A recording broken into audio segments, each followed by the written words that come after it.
Hello students, आज हम class 11th का जो है फर्स्ट लेसन का आगे का पार्ट पढ़ेंगे।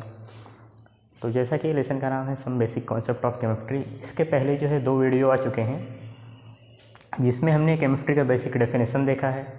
इसके बाद मैटर क्या होता है, मैटर का क्लासिफिकेशन, फिजिकल क्लासिफिकेशन और केमिकल क्लासिफिकेशन, इसको हमने स्टडी किया है।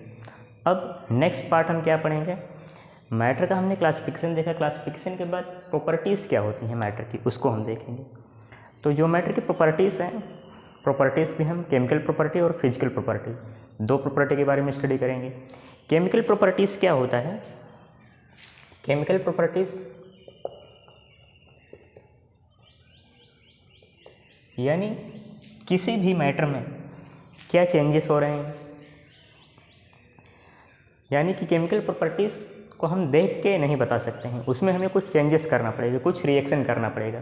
फॉर एग्जांपल, अगर कोई सैंपल दिया गया और पूछा गया ये एसिडिक है नेचर में या फिर बेसिक है, तो हम क्या बता सकते हैं? नहीं, हम देख के ऑब्जर्व करके नहीं बता सकते, यानी उसमें हमें कुछ ना कुछ रिएक्शन कैरिड आउट करना पड़ेगा। फॉर एग्जांपल, एसिडिटी हो गया, एसिडिटी, बेसिसिटी,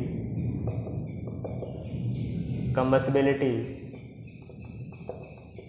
तो इन प्रॉपर्टीज़ को जो है देख के ऑब्जर्व करके नहीं बताया जा सकता, ये केमिकल प्रॉपर्टीज़ होती हैं। इसके बाद क्या होता है, फिजिकल प्रॉपर्टीज़ हम पढ़ते हैं।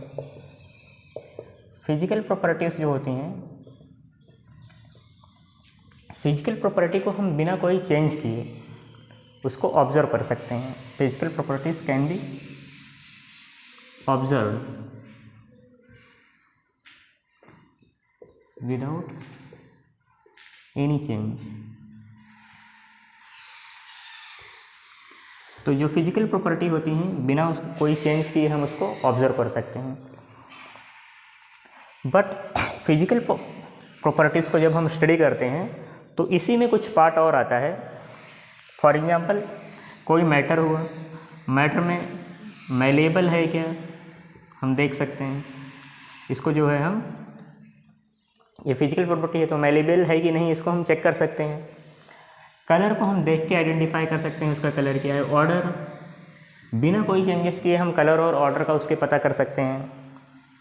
सॉलिड है, लिक्विड है, गैसेस, इसको भी हम आइडेंटिफाई कर सकते हैं। ठीक, इसके अलावा, इन चीज़ों के अलावा कुछ फिजिकल प्रॉपर्टी होती हैं। Some physical properties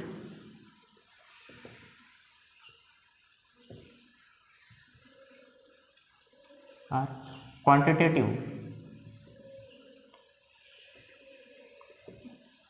nature. Some physical properties are quantitative in nature. कुछ फिजिकल प्रॉपर्टीज़ होती हैं जिनकी क्वांटिटी होती है। फॉर एग्जांपल, लेंथ हो गया, मास हो गया, ये सब क्या है, क्वांटिटेटिव फिजिकल प्रॉपर्टी हैं।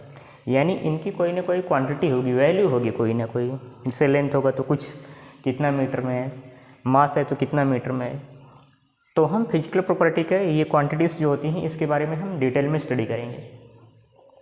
वैसे जब हम इन फिजिकल प्रॉपर्टीज़ को स्टडी करते हैं तो इसके लिए एक यूनिट है। किसी भी चीज़ की मेज़रमेंट के लिए एक सिस्टम बनाया गया जिसे SI सिस्टम कहा जाता है। सिस्टम इंटरनेशनल, SI सिस्टम का क्या फुल फॉर्म है, सिस्टम इंटरनेशनल। ये फ्रांस में बनाया गया था ताकि पूरे वर्ल्ड में जो भी स्टडी हो रही है, जो भी साइंटिस्ट स्टडी कर रहे हैं, हर जगह एक ही स्टडी की जाए। ये ट्रेडिंग पर्पज़ में भी ये काफ़ी कंफर्टेबल था। 1960 में जो है एक मीटिंग हुई और वहाँ पे SI सिस्टम बनाया गया जिसमें 7 बेसिक यूनिट्स, कुल जो है 7 बेसिक यूनिट्स डिराइव की गई, जिसमें कुछ जो फिजिकल क्वांटिटीज़ थी, जैसे लेंथ हुआ, मास, इसी तरीके से 7 फिजिकल क्वांटिटीज़, ये 7 फिजिकल क्वांटिटीज़ किस तरीके से मेजर की जाएंगी, उसकी यूनिट यहाँ पे डिराइव की गई और जो कि वर्ल्ड वाइड माना गया। तो इसी को हम SI सिस्टम कहते हैं। तो इसमें कौन कौन सी क्वांटिटीज़ थी उसको हम देख लेते हैं और उसके SI यूनिट। तो ये जो है बेसिक 7, ये क्या है, ये फिजिकल क्वांटिटीज़ हैं। ये क्या है, फिजिकल क्वांटिटीज़, इसकी यूनिट्स जो एसआई सिस्टम में यूनिट बनाई गई। लेंथ की क्या यूनिट है? मीटर होती है। मास की यूनिट क्या होती है? किलोग्राम। टाइम की, सेकंड। टेम्परेचर की, केल्विन। इलेक्ट्रिक करंट की, एम्पियर होती है। ल्यूमिनस इंटेंसिटी की, कैंडेला, जिसे हम सीडी का रिप्रेजेंट करते हैं। और अमाउंट ऑफ सब्सटेंस को मोल में हम लेते हैं। तो ये यूनिट्स डिराइव किए गए, ये 7 बेसिक यूनिट्स हैं। इन यूनिट्स से ही हम इन्हीं को यूज करके और भी यूनिट को हम कैलकुलेट करते हैं। जो यूनिट इसको यूज करके हम डिराइव करते हैं उसे डिराइव्ड यूनिट कहा जाता है। इन 7 बेसिक यूनिट्स को यूज करके जो नई फिजिकल क्वांटिटी की हम यूनिट निकालते हैं उसे क्या कहा जाता है? डिराइव यूनिट कहा जाता है। जब भी हम कहीं पे भी कोई यूनिट लिखते हैं, यानी किसी हमें फिजिकल क्वांटिटी का वैल्यू लिखना हुआ, फॉर एग्जांपल लेंथ हो गया। अब लेंथ मान लो ये एक धागा दिया गया, थ्रेड, और पूछा गया कि इसकी लंबाई कितनी है। तो इसका लंबाई मेजर किया गया, मान लो इसकी लंबाई आया 3। तो सिर्फ अगर न्यूमेरिकल वैल्यू किसी चीज़ का लेंथ हम लिखते हैं तो न्यूमेरिकल वैल्यू 3 से क्या कुछ डिफाइन हो रहा है? नहीं। तो इसके साथ हमें यूनिट भी लिखना ज़रूरी है। तो 3 मान लो हम लिखते हैं 3 मीटर है, तो 3 मीटर क्या बता रहा है? थ्रेड की लंबाई 3 मीटर है। यानी अगर सिर्फ 3 है, सिर्फ न्यूमेरिकल वैल्यू, तो वो क्या है? वो मीनिंगलेस है, उसका कुछ मीनिंग नहीं निकल रहा है। तो इसीलिए यूनिट ज़रूरी होती है। तो किसी भी न्यूमेरिकल वैल्यू के साथ फिजिकल क्वांटिटी की जो वैल्यू होती है उसके साथ यूनिट भी लिखा जाता है। तो आई थिंक इतना समझ में आया होगा आप लोग को कि इसका यूज क्या है, जो यूनिट्स डिराइव हुई। इसके बाद जो कन्वर्जन है, कन्वर्जन भी हमें जानना ज़रूरी है किस तरीके से। जैसे 1 मीटर में 100 सेंटीमीटर होते हैं, केजी में 100 ग्राम, मिलीग्राम होते हैं। बाकी चीज़ों को भी ये लोग आप लोग जो है, जो भी एनसीईआरटी की बुक में दिया गया है उसको आप लोग याद कर लोगे। फिर इसके बाद अब हम मूव करते हैं कुछ कॉमन यूज्ड, कुछ क्वांटिटीज़ जो कॉमनली यूज्ड होती हैं उसको हम समझते हैं। तो कॉमनली यूज्ड क्वांटिटीज़ क्या क्या हैं? पहले हम देख लेते हैं मास। मास क्या होता है? मास और वेट, इसमें अक्सर कन्फ्यूजन आता है बच्चों को। तो मास क्या होता है? मास होता है amount of matter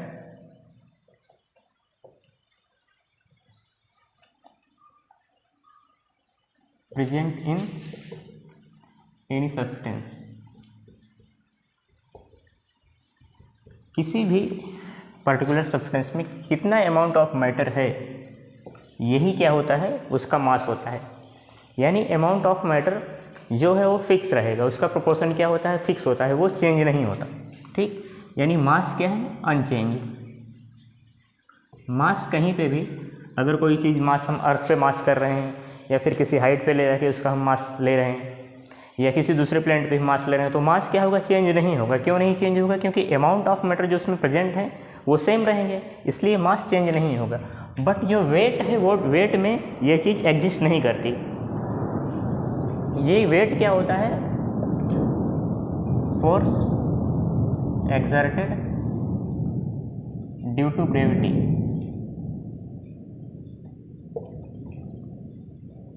bye any object.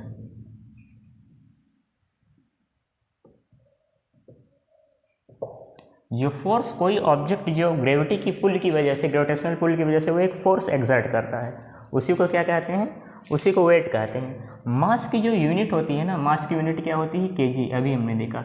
But wait की जो यूनिट होती है, वेट की यूनिट न्यूटन होती है। क्यों? क्योंकि फोर्स एक्सर्ट कर रहा है, फोर्स की यूनिट क्या होती है? न्यूटन होती है। हमने क्लास 9th में पढ़ा है कि फोर्स की यूनिट 10th में पढ़े हैं, फोर्स की यूनिट क्या होती है? न्यूटन। तो वेट क्या है? जो भी ऑब्जेक्ट अप्लाई कर रहा है फोर्स, वही उसका वेट होता है, तो इसकी यूनिट भी क्या होती है? न्यूटन होती है। ठीक, तो आई थिंक डिफरेंस आपको समझ में आएगा। वेट के बारे में हमने और भी पढ़ा है कि वेट क्या होता है? चेंज होता है। मान लो अर्थ पे ग्रेविटी कितनी है? 9.8 मीटर पर सेकंड इसकी वैल्यू होती है। वहीं अगर हम मून पे जाएंगे तो मून पे ग्रेविटी कुछ और होगी, तो वहाँ पे वेट कुछ और आएगा। अगर कुछ हम हाइट पे जाते हैं तो भी वेट क्या होगा? चेंज होगा। क्यों? क्योंकि ग्रेविटी का जो वैल्यू है वो चेंज हो रही है, उसी के अनुसार जो वेट है वो भी चेंज होगा। बट मास कहीं पे भी वो फिक्स रहेगा, वो अनचेंज रहेगा। तो ये डिफरेंस होता है मास और वेट में। सेकंड क्या है? वॉल्यूम। वॉल्यूम क्या होता है? किसी भी चीज़ का वॉल्यूम क्या होता है, is the amount of space occupied by any object। कोई भी ऑब्जेक्ट जितनी जगह को लेता है वो क्या होता है, उसका वॉल्यूम होता है। तो कोई ऑब्जेक्ट, इसे हम इस तरीके से भी डिफाइन कर सकते हैं कि 1 क्यूबिक मीटर में कितना स्पेस है, उस तरीके से। तो इसको हम चेक कर लेते हैं क्या होता है। वॉल्यूम में क्या होता है, ये एक 3D है, यानी इसमें डायमेंशन तीनों रहेंगे, लेंथ, ब्रेड्थ और हाइट। जो ये हो गया चौड़ाई हो गया, इसमें जो लंबाई हो गया, और इसका जो हाइट, इसमें हम तीनों को लेंगे, यानी लेंथ, ब्रेड्थ, हाइट। तो क्या हो जाएगा, L into B into H. ठीक, तो लेंथ की वैल्यू भी हमें कुछ मीटर में मिलेगी, ब्रेड्थ की मीटर में, हाइट भी मीटर में मिलेगी। ठीक, तो मिल के क्या हो जाएगा, मीटर क्यूब। यानी वॉल्यूम की यूनिट क्या इससे हमें मिलती है, मीटर क्यूब मिली। तो इस तरीके से हम जो है वॉल्यूम क्या निकाल सकते हैं। वहीं कुछ चीज़ का वॉल्यूम हुआ, जैसे सिलेंडर में होता है, आप बीकर लेते हो या सिलेंडर लेते हो, लैब में यूज करते हो, तो उसमें एक मार्क रहता है, मार्क पे दिया रहता है यहाँ तक वॉल्यूम कितना है। वॉल्यूम की भी और भी हैं, जैसे सेंटीमीटर क्यूब हो गया किसी चीज़ का वॉल्यूम, या फिर डीएम क्यूब हो गया, लीटर हो गया, मिलीलीटर हो गया। इन चीज़ों में भी हम वॉल्यूम को मेजर कर सकते हैं। लिक्विड का वॉल्यूम मेजर करते हैं हम मोस्टली। सीसी जो है सिरिंज वगैरह में यूज किया जाता है, क्यूबिक सेंटीमीटर। तो ये सारी यूनिट्स हैं, जो भी यूनिट्स बुक में है उसको आप लोग एक बार रेफ़र कर लीजिएगा। तो इसको आप लोग नोट कर सकते हैं, कॉपी में नोट्स बनाते चलिए। नेक्स्ट देखेंगे हम डेंसिटी।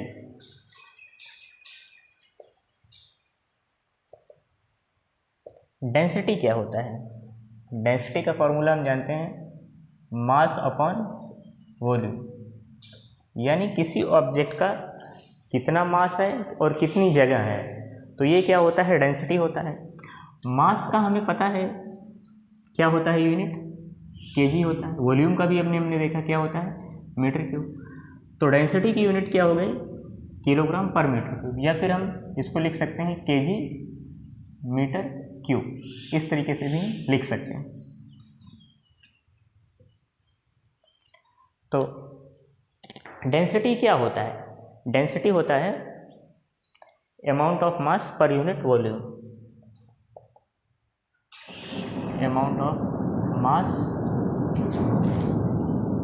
पर यूनिट वॉल्यूम, यानी मास कितना है और कितनी जगह में है। डेंसिटी में हमें एक चीज़ का ध्यान रखना पड़ता है, टेम्परेचर भी हमें इसमें मेंशन करना पड़ता है। लिक्विड की भी डेंसिटी होती है, सॉलिड की भी डेंसिटी होती है, गैसेस की भी डेंसिटी होती है। गैसेस की डेंसिटी कम होती है। डेंसिटी डिपेंड किस पे करता है, डेंसिटी डिपेंड करता है अरेंजमेंट ऑफ पार्टिकल। मान लो कि ये क्या है, गैस है, गैस का ये गैस के पार्टिकल हैं, वहीं सेम वॉल्यूम में लिक्विड के भी पार्टिकल हैं और सेम ही वॉल्यूम में सॉलिड के भी पार्टिकल्स हैं। तो सॉलिड में क्या होते हैं, पार्टिकल्स हमने पढ़ा था कॉम्पैक्टली अरेंज होते हैं, यानी सॉलिड का डेंसिटी क्या होगा, ज़्यादा होगा। क्योंकि वॉल्यूम अगर तीनों का हम मान लेते हैं फिक्स है, अगर तीनों का वॉल्यूम क्या है, सेम है, तो मास हमें क्या मिलेगा, मास अलग अलग मिलेगा। इसका मास क्या होगा, सबसे ज़्यादा होगा, इसका उससे कम, इसका उससे कम, क्योंकि पार्टिकल इसमें ज़्यादा है, इसमें पार्टिकल कम है, इसमें पार्टिकल सबसे कम है। ठीक, तो इसीलिए यहाँ पर पार्टिकल्स का अरेंजमेंट ज़्यादा होता है, वहाँ वो चीज़ ज़्यादा डेंस होता है। टेम्परेचर इसमें क्यों मैटर करता है, क्योंकि टेम्परेचर चेंज जब होता है तो पार्टिकल्स का भी चेंज होते हैं। कोई चीज़ एक्सपांड होता है, एक्सपांसन होता है। फॉर एग्जांपल हीट, जब हम हीट करते हैं, हीट क्या करता है, एक्सपांड करता है चीज़ों को। अगर वाटर है, वाटर को आप बॉईल करोगे तो क्या होगा, वो एक्सपांड होगा, उसका साइज क्या होगा, बढ़ेगा। ठीक, इसलिए तो डेंसिटी कम हो जाएगी। जब किसी चीज़ का वॉल्यूम बढ़ेगा तो डेंसिटी क्या हो जाएगी, कम हो जाएगी। अगर मास को हम कांस्टेंट रखते हैं और वॉल्यूम को हम बढ़ाते हैं तो डेंसिटी क्या होगा, कम होगा। तो इससे हमें क्या समझ में आता है कि हमें डेंसिटी के साथ साथ टेम्परेचर भी मेंशन करना पड़ेगा। अगर हम किसी चीज़ की डेंसिटी लिखते हैं तो किस टेम्परेचर पे उसकी डेंसिटी कितनी है इसको भी हमें मेंशन करना पड़ेगा। ठीक, तो आई थिंक इतना आपको समझ में आया होगा। और जब हम डेंसिटी को देखेंगे, उसके बारे में किसी चीज़ का डेंसिटी स्टडी करेंगे तो आपको बताएंगे। अभी आप लोग इतना फ़िलहाल ध्यान में रखिए। इसके बाद हम नेक्स्ट यूनिट टेम्परेचर पे मूव करते हैं। तो टेम्परेचर क्या होता है? Temperature measures degree of hotness और कोल्डनेस ऑफ एन ऑब्जेक्ट। किसी भी ऑब्जेक्ट में वो कितना हॉट है कितना कोल्ड है वो टेम्परेचर होता है। टेम्परेचर की जो SI यूनिट है केल्विन। केल्विन के अलावा 2 यूनिट और यूज होती हैं जो मोस्ट ऑफ द प्लेसेस पे यूज होती हैं, डिग्री सेल्सियस, डिग्री फ़ारेनहाइट। तो केल्विन, डिग्री सेल्सियस और डिग्री फ़ारेनहाइट, इन तीनों को हम देख लेते हैं। अगर हम वाटर का फ्रीजिंग पॉइंट लें, वाटर का फ्रीजिंग पॉइंट, तो वाटर का फ्रीजिंग पॉइंट कितना होता है? 273 केल्विन। जनरली हम 273 केल्विन यूज करते हैं क्योंकि हमें पता है कि 0 degree Celsius is equal to कितना होता है? 273.15 केल्विन। तो 0.15 को हम नेग्लिजिबल है इसलिए हम 273 यूज करते हैं। तो 273 केल्विन क्या है? वाटर का फ्रीजिंग पॉइंट। डिग्री सेल्सियस में क्या है? 0 डिग्री सेल्सियस। और वहीं फ़ारेनहाइट में हम देखें तो क्या है? 32 डिग्री फ़ारेनहाइट। वाटर का बॉइलिंग पॉइंट अगर हम केल्विन में देखें तो वो क्या है? 373 केल्विन। और डिग्री सेल्सियस में अगर हम देखें तो 100 डिग्री सेल्सियस। वहीं डिग्री फ़ारेनहाइट में अगर हम देखें तो 212 डिग्री फ़ारेनहाइट। ठीक, तो इससे हमें क्या पता चलता है? यहाँ पे 273 था, 373 गैप कितना है? 100 का। यहाँ भी गैप कितना है? 100 का। और यहाँ पे अगर हम गैप लेते हैं तो 2 - 2 0, 1 - 2 11 हो जाएगा, सॉरी 11 - 3 8 और 180 डिग्री फ़ारेनहाइट और 100 डिग्री सेल्सियस और केल्विन। तो यहाँ पे भी हमें 100 केल्विन मिल रहा है, 100 डिग्री सेल्सियस भी मिल रहा है। इससे हमें क्या पता चल रहा है कि 1 degree Celsius equal to 1 kelvin. 1 degree Celsius 1 kelvin के बराबर है। ठीक, तो इससे हमें किसी चीज़ का अगर कन्वर्जन करना हुआ तो हम इजीली कन्वर्ट कर सकते हैं। यानी किसी चीज़ का टेम्परेचर अगर 10 डिग्री सेल्सियस है तो कितना होगा? 273 प्लस 10 कर देंगे इक्वल टू 283 केल्विन आ जाएगा। ठीक, और अगर हमें केल्विन में दिया गया है तो 273 माइनस करके हम डिग्री सेल्सियस में उसको कन्वर्ट कर सकते हैं। ठीक, तो ये हमने सीखा कि केल्विन को हम डिग्री सेल्सियस में कैसे कन्वर्ट कर सकते हैं। टेम्परेचर अगर केल्विन में दिया गया है, डिग्री सेल्सियस में कन्वर्ट करना है तो हम 273 उसमें से माइनस करेंगे, और अगर डिग्री सेल्सियस से केल्विन में कन्वर्ट करना है तो 273 उसमें हम ऐड करेंगे। ठीक, वहीं हम देखते हैं 100 डिग्री सेल्सियस और यहाँ पे 180 आ रहा है, यानी यहाँ पे कितना गैप है? 100 इक्वल टू कितने के हैं? 180 के हैं। ये वाटर के बॉइलिंग पॉइंट पे, ये क्या है? Boiling point of water. यानी यहाँ पे क्या हो रहा है? 1 degree Celsius equal to 1.8 degree Fahrenheit. तो इसको जो कन्वर्ट करने का है, इसको कन्वर्ट करने का दूसरा फार्मूला है। केल्विन और डिग्री सेल्सियस का फार्मूला आपको आई थिंक समझ में आया होगा। इसको आप लोग नोट कर लीजिए पॉज करके। तो अब हम देखते हैं डिग्री सेल्सियस टू फ़ारेनहाइट के लिए क्या कन्वर्जन है। तो हम क्या फार्मूला यूज करते हैं? अगर हमें वैल्यू डिग्री फ़ारेनहाइट में दिया गया है, सेल्सियस में कन्वर्ट करना, सेल्सियस से फ़ारेनहाइट में कन्वर्ट करना है तो क्या फार्मूला यूज करेंगे? 9/5 डिग्री सेल्सियस के प्लेस पे जो वैल्यू दी गई है उसको हम पुट करेंगे और प्लस 32। वहीं फ़ारेनहाइट टू डिग्री सेल्सियस के लिए हम क्या यूज़ करेंगे? फ़ारेनहाइट के प्लेस पे वैल्यू रखेंगे, 32 माइनस करेंगे और 9/5 की जगह 5/9 हो जाएगा। तो ये दोनों फार्मूलाज को हम यूज करेंगे। इसको आप लोग नोट्स में नोट कर लीजिए। हमने क्या देखा था? 0 डिग्री सेल्सियस इक्वल टू कितना है? 273 केल्विन। ठीक, तो अब टेम्परेचर का जो यूनिट है 273 ही क्यों लिया गया? जो एग्जैक्ट वैल्यू है 273.15 केल्विन ही क्यों लिया गया? क्योंकि अगर हम 0 केल्विन देखें तो 0 केल्विन कितना हो जाएगा? 0 केल्विन को हम डिग्री सेल्सियस में अगर कन्वर्ट करें तो -273 डिग्री सेल्सियस हो जाएगा। 0 केल्विन की वैल्यू -273 डिग्री सेल्सियस हो जाएगी। यानी 0 केल्विन से नीचे टेम्परेचर को ले जाना पॉसिबल नहीं है, इसीलिए इसे एब्सोल्यूट ज़ीरो भी कहा जाता है, इसे एब्सोल्यूट ज़ीरो भी कहा जाता है 0 केल्विन को। और इसीलिए इसकी वैल्यू जो है केल्विन रखा गया है, जो वैल्यू है केल्विन इसीलिए रखा गया क्योंकि यहीं से स्टार्ट होता है। केल्विन की एक प्रॉपर्टी और है, केल्विन कभी माइनस में नहीं होता। केल्विन